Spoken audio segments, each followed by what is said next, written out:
right, our fairy tale today, or maybe known more as a folk tale, are the Three Little Pigs. This is again a story that's been retold over again. This another version by James Marshall.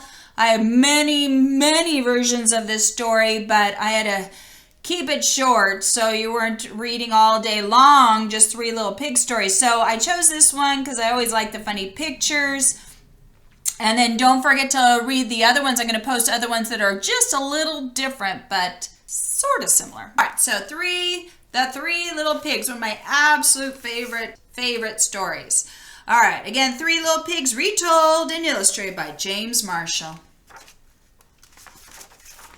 Once upon a time, an old sow sent her 3 little pigs out into the world to seek their fortune. "Now be sure to ride," she said, "and remember that I love you." The first little pig met a man with a load of straw. "I know," said the pig. "I'll buy your straw and build a house." "That's not a good idea," said the man.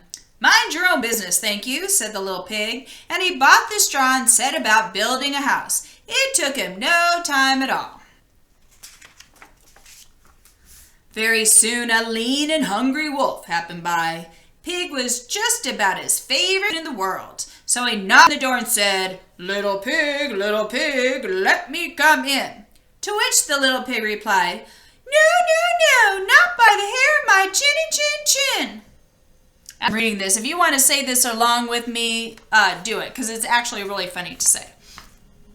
This annoyed the wolf to no end, and he said, "Then I'll huff and I'll puff and I'll blow your house in."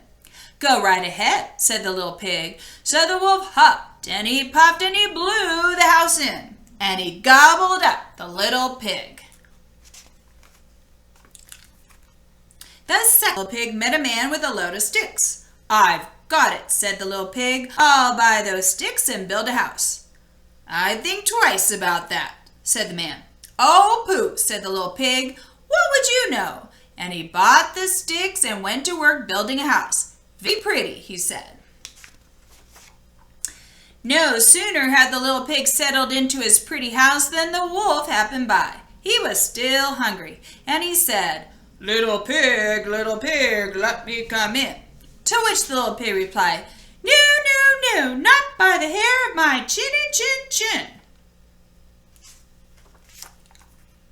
The wolf didn't care for that at all, and he said, "I'll huff and I'll puff and I'll blow your house in."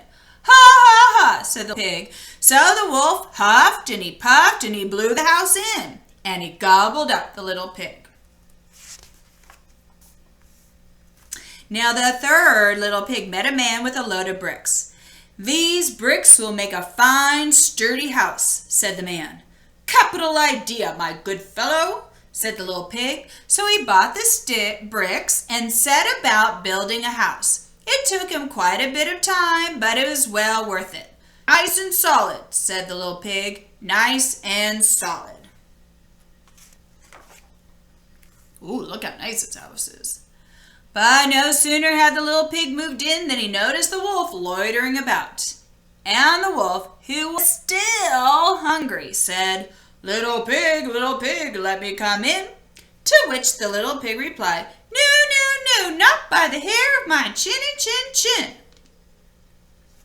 He even has a nice little garden here. This is a great pig. Well, the wolf had heard that before, and he said, "Then I'll huff and I'll puff and I'll blow your house in." "Oh, don't do that," said the little pig. But the wolf huffed and he puffed and he huffed and he puffed until he was quite blue in the face. The house stood firm. "I'll try another approach," muttered the wolf. And he put on his most dazzling smile. "Little pig, I was only teasing," he said. "By the way, I hear tell that Farmer Jones has the most scrumptious turnips. Shall we go pick a few?" "Oh, I'm much too busy now," said the little pig. "What about tomorrow morning?" "Excellent," said the wolf. "I'll come for you at 6. The next morning, the little pig got up at 5, hurried off to Farmer Jones's turnip field, picked a basket full of scrumptious turnips, and dashed back home.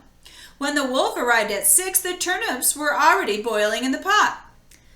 "Sorry, I couldn't wait," said the little pig. The wolf tried not to show his displeasure. "No harm done," he said. "By the way, there is a lovely apple tree down in Merry Meadow. Shall we go help ourselves to a few apples?" "I must cook my turnips," said the little pig. "Let's meet there tomorrow morning." "Splendid," said the wolf. "Shall we say at 5?" The next morning, the little pig was up at 4 and went off for the apples. It took longer than he expected to reach Merry Meadow, and while busy gathering apples in the highest tree, he saw the wolf approaching. "Do try one of these," he called down, throwing an apple as far as he could. When the wolf chased after the apple, the little pig shimmied down the tree and made it safely home. The next day the wolf came again. Really, he was quite put out. "There's a fair today on Hog Hill," he said. "Would you care to go?" "Why don't we meet there?" said the little pig. "Would 3 o'clock suit you?" "Colossal," said the wolf. 3 it is.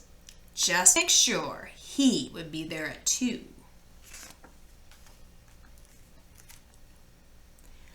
At 1 in the afternoon, the little pig went to the fair and had a fine time. So fine that he lost track of the hour. Look what he's doing. He's in the kissing booth.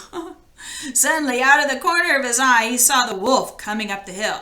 Without a minute to spare, the little pig jumped inside an empty butter churn and rolled down the hill towards the wolf. Well, the wolf was so scared he ran all the way home, with his little feet sticking out. That evening, the wolf went to Little Pig's house and told him how frightened he'd been by a great round thing that came down the hill. "Frightened, did I?" said the little pig. "That great round thing was a butter churn, and I was inside." This was simply too much for the wolf to stand. "I've been nice long enough," he cried. "I'm going to eat you up right now." And he climbed onto the roof.